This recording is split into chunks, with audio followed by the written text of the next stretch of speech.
15 June অনুষ্ঠিত হলো কলকাতার বুকে রেড ওয়াইন এন্টারটেইনমেন্টের পক্ষ থেকে ও এর কর্ণধার অভিজিৎ গুপ্তর বিশেষ উদ্যোগে বঙ্গনারী সম্মান 2025। ওই দিন সমাজের বিভিন্ন ক্ষেত্রে, তা সমাজসেবা হোক বা চলচ্চিত্র জগৎ বা কোনো সরকারি আধিকারিক অথবা সাংস্কৃতিক জগতের সাথে যুক্ত এইরূপ 18 জন নারী যারা সমাজের অগ্রসরে ভূমিকা পালন করে চলেছেন, তাদের বঙ্গনারী সম্মানে ভূষিত করা হলো।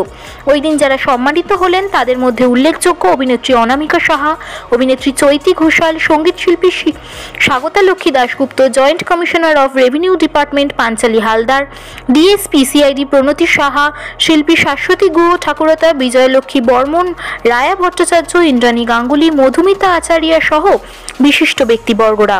ওই দিন সম্মান প্রদানে বিশিষ্ট ব্যক্তিবর্গদের মধ্যে উপস্থিত ছিলেন প্রফেসর সুজয় বিশ্বাস, নৃত্যশিল্পী গুরু সঞ্চিতা ভট্টাচার্য, বাবুতাই ঘোষ, রুদ্র সেন সহ অন্যান্যরা।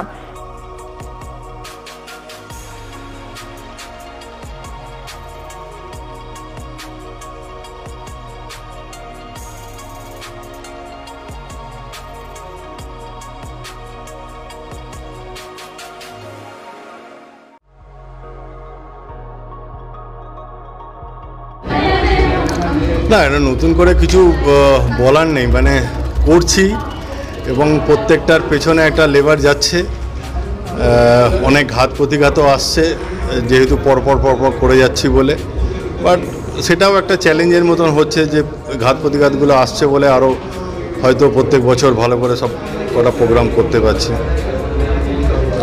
এই যে রেড ওয়াইন থেকে এই ধরনের অনুষ্ঠান, এগুলোর জন্য তোমার বিশেষ কি সামাজিক বার্তা?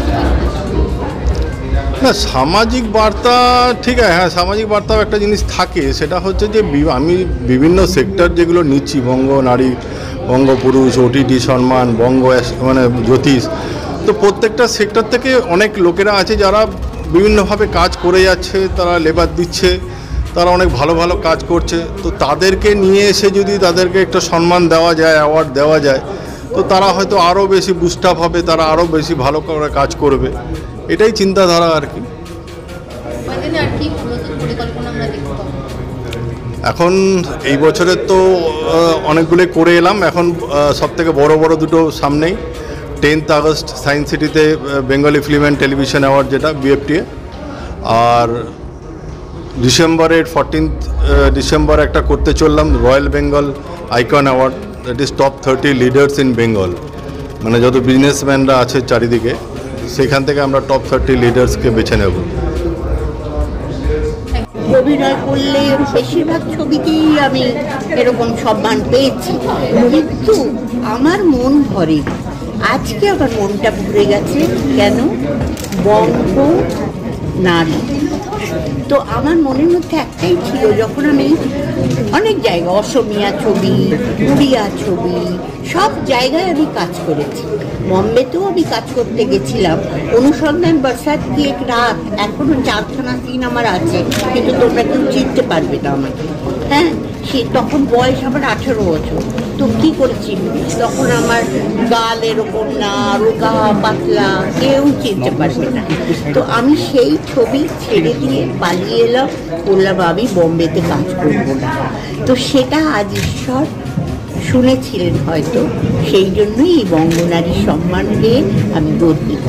এবং আমার খুব ভালো লাগছে, আমি যেটা স্টেজেও বলেছি, এই সম্মানের নাম হচ্ছে বঙ্গনারী সম্মান। বঙ্গনারী অ্যাওয়ার্ডও তো হতে পারতো না, কিন্তু তা হয়নি, হয়েছে বঙ্গনারী সম্মান। তো সম্মান পাওয়াটা তে মানুষকে আরও বেশি টাচ করে বলে আমার মনে হয়, অনেক বেশি সম্মানিত বলে মনে হয়। আর নারীকে সম্মান করা, বঙ্গের নারীকে সম্মান করা, এটাতে আমার বেশ ভালোই লাগছে। সম্মান সবসময় একজন মানুষকে এগিয়ে দেয়, এবং যে মানুষ সবসময় কাজে থাকেন, কাজের এনার্জি বাড়ায়, এটা এনকারেজ করে আমাদের ভবিষ্যতের কাজের দিকে এগিয়ে দেয়। তো সেই জন্য এই বঙ্গনারী সম্মানে ভূষিত হয়ে আমি আনন্দিত এবং খুবই গর্বিত বোধ করছি। বঙ্গনারী কথাটার মধ্যে আমাদের নিজের ট্র্যাডিশন এবং কালচার লুকিয়ে আছে, তাই আমি খুব সম্মানিত, খুব খুশি এবং যার পর নাই আনন্দিত। ধন্যবাদ।